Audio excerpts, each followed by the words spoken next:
A los 37 años, Gerard Piqué rompe el silencio de la manera más inesperada, confesando los 5 nombres que, según él, marcaron las traiciones, los conflictos y las heridas más profundas de su carrera. Un gesto explosivo en un momento donde muchos creían que ya nada podía sorprender del exdefensor del Barcelona, protagonista de escándalos mediáticos, batallas internas y rupturas que trascendieron el fútbol. Pero esta vez no habla de amores ni de polémicas con la prensa. Habla de algo mucho más oscuro, las personas que, según él, lo decepcionaron, lo enfrentaron o intentaron hundirlo en los momentos más críticos. ¿Pero qué lo llevó a revelar esto ahora? ¿Qué historias se esconden detrás de cada nombre? ¿Y por qué estas confesiones resuenan con tanta fuerza? Y así llegamos a su lista. 5 nombres, 5 historias más profundas de lo que nadie imaginaba. Número 5. Pep Guardiola. El primer nombre de la lista cae como un rayo. Pep Guardiola. Para millones de aficionados, el técnico que llevó al Barcelona a su época dorada. Para Piqué, en cambio, una figura mucho más compleja, marcada por tensiones silenciosas, decisiones frías y episodios que, según insiders del vestuario, nunca sanaron del todo.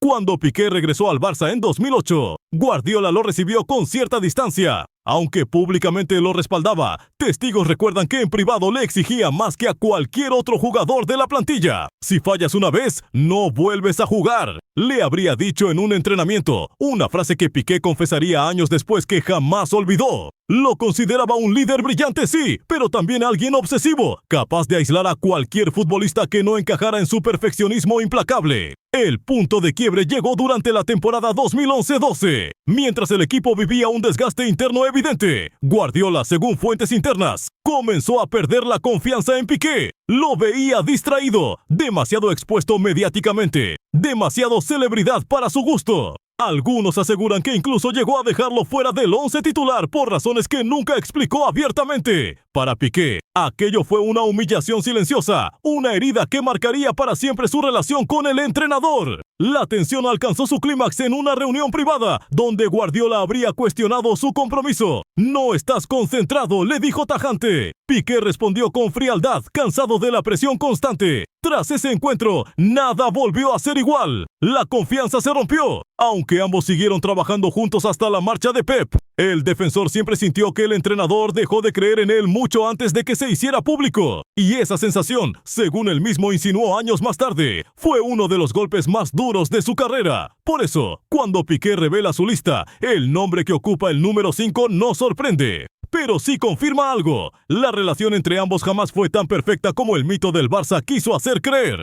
Número 4. Álvaro Arbeloa. En el puesto número 4 aparece un nombre que incendió al fútbol español durante más de una década. Álvaro Arbeloa. Si Guardiola representaba la exigencia silenciosa, Arbeloa simbolizaba lo contrario. El conflicto abierto, directo y cargado de tensiones políticas, deportivas y personales. Lo suyo con Piqué nunca fue una simple rivalidad deportiva. Fue una guerra pública en la que cada palabra era un dardo y cada gesto una declaración de batalla. Todo comenzó en los años de máxima fricción entre el Barcelona y el Real Madrid de Mourinho. Arbeloa, fiel escudero del técnico portugués, veía en Piqué no solo a un rival futbolístico, sino a un símbolo del Barça que tanto detestaba ese Madrid. Testigos de la selección recuerdan que, aunque intentaban mantener la cordialidad en las concentraciones, el ambiente entre ambos podía cortarse con un cuchillo. No se soportaban, diría años después un excompañero de La Roja. El conflicto explotó cuando Piqué comenzó a expresarse abiertamente en redes sociales, criticando decisiones arbitrales que favorecían al Real Madrid.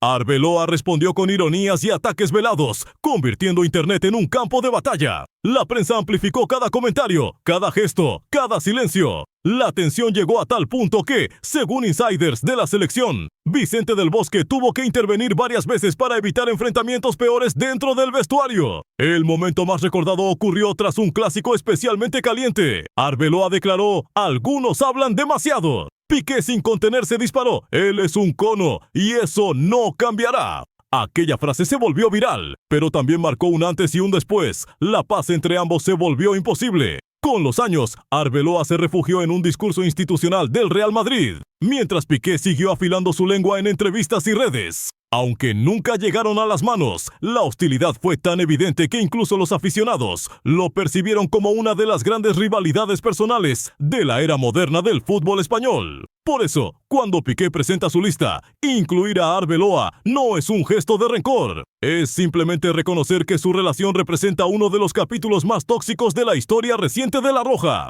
Número 3. Sergio Ramos. El nombre que ocupa el puesto número 3 es quizás el más inevitable de la lista. Sergio Ramos. Durante años fueron rivales feroces en los clásicos, compañeros indispensables en la selección y al mismo tiempo, dos personalidades tan gigantescas que el choque era casi inevitable. Su relación nunca fue sencilla. Estaba construida sobre respeto profesional, sí, pero también sobre desconfianza, orgullo y silencios tensos que solo quienes vivieron aquella época pueden entender. Todo comenzó en los años de mayor rivalidad entre el Barcelona de Guardiola y el Real Madrid de Mourinho. Mientras el país se dividía entre azulgranas y merengues, Ramos y Piqué se encontraban obligados a convivir en La Roja. Insiders de la selección recuerdan que, aunque se saludaban con cordialidad, bastaba un comentario, una mirada o incluso una risa fuera de lugar para encender la tensión. Eran dos líderes con dos mundos diferentes en la cabeza, comentaría años después un miembro del staff técnico. El punto crítico llegó en 2015, cuando Piqué ironizó públicamente sobre el Real Madrid en una gala. Ramos respondió desde el primer micrófono que encontró: "Hay cosas que uno no debe decir". Fue la primera vez que el capitán blanco lo confrontó de forma directa, y la relación empezó a fracturarse. Piqué, lejos de recular, mantuvo su estilo provocador, y Ramos, orgulloso, no estaba dispuesto a perdonar provocaciones que podían desestabilizar la unión del vestuario español. La tensión estalló nuevamente con el tema de la independencia de Cataluña. Ramos defendía la unidad de España. Piqué, aunque nunca pidió independencia, mostraba simpatía hacia el movimiento catalán. Aquello dividió al país y también terminó por abrir una grieta irreversible entre ambos. Según testigos del vestuario, hubo discusiones acaloradas, frases duras y silencios que pesaban más que cualquier palabra. A pesar de todo, en el campo siempre funcionaron como una de las mejores parejas de centrales de la historia. Pero fuera del césped,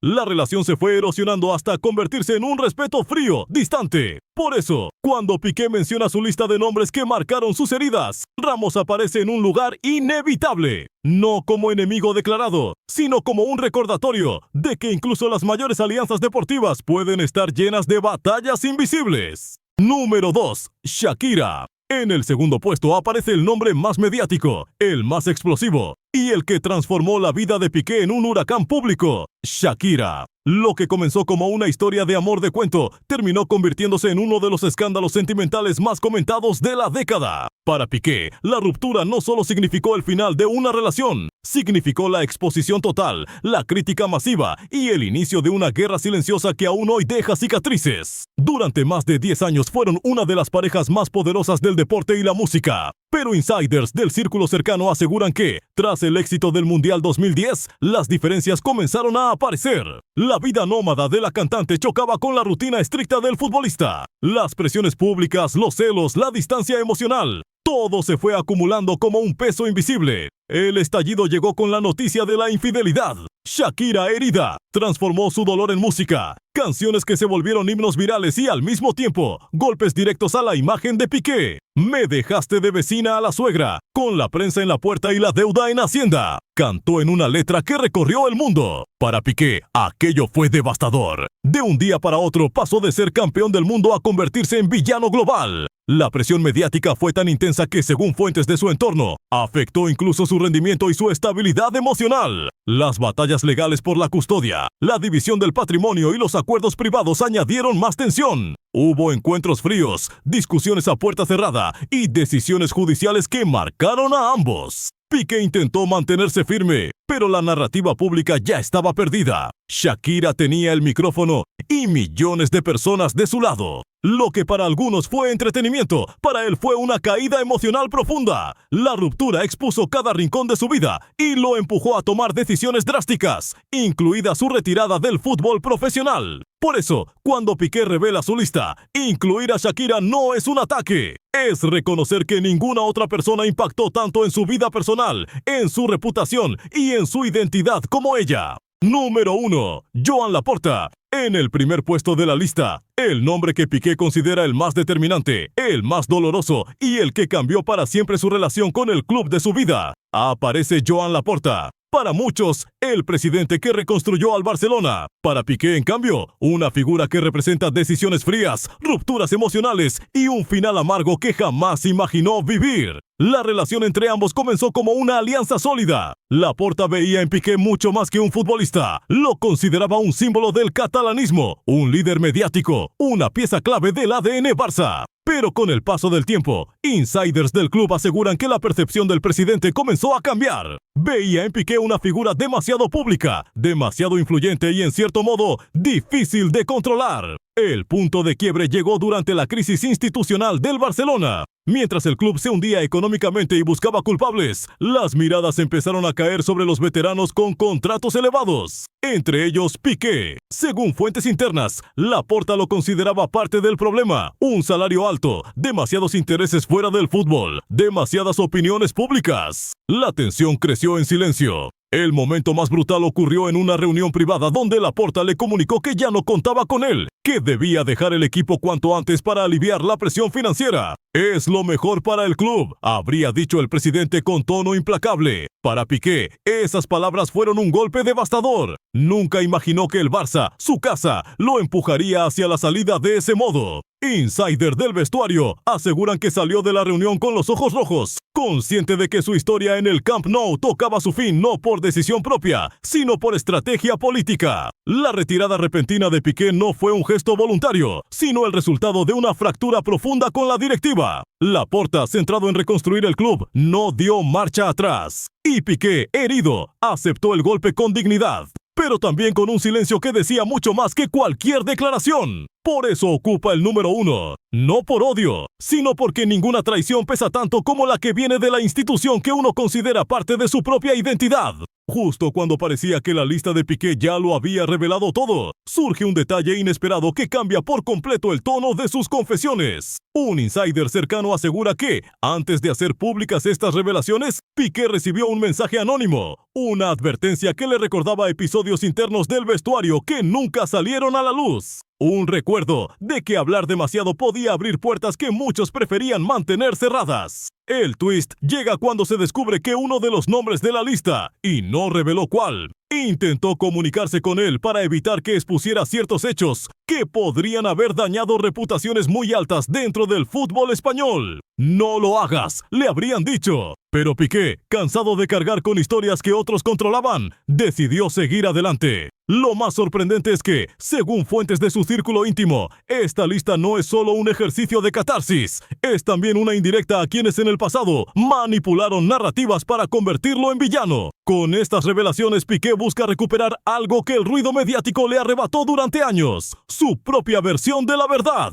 Al terminar su lista, lo que queda no es rencor, sino una radiografía brutal de cómo el éxito, el poder y la fama pueden desgarrar incluso al carácter más fuerte. Piqué, durante años visto como provocador, arrogante o polémico, muestra aquí una faceta pocas veces reconocida, la de alguien que también cargó con traiciones, presiones invisibles y relaciones quebradas que marcaron su vida personal y profesional. Hoy, retirado de los terrenos de juego y dedicado a nuevos proyectos, Piqué intenta reconstruir su identidad lejos del ruido mediático. Ya no tiene que responder a entrenadores exigentes, a rivales hostiles, ni a un presidente que decide su futuro. Ahora la batalla es interna, aprender a convivir con las heridas y transformarlas en impulso para la nueva etapa que ha elegido vivir. Sus confesiones recuerdan algo fundamental. Detrás de cada ídolo hay una historia llena de sombras que el público casi nunca ve. Y al final, como él mismo parece insinuar, la verdad no libera del todo, pero sí ilumina los rincones que durante años permanecieron en silencio. Porque, como demuestra la historia de Piqué, la gloria siempre proyecta sombras mucho más largas de lo que imaginamos.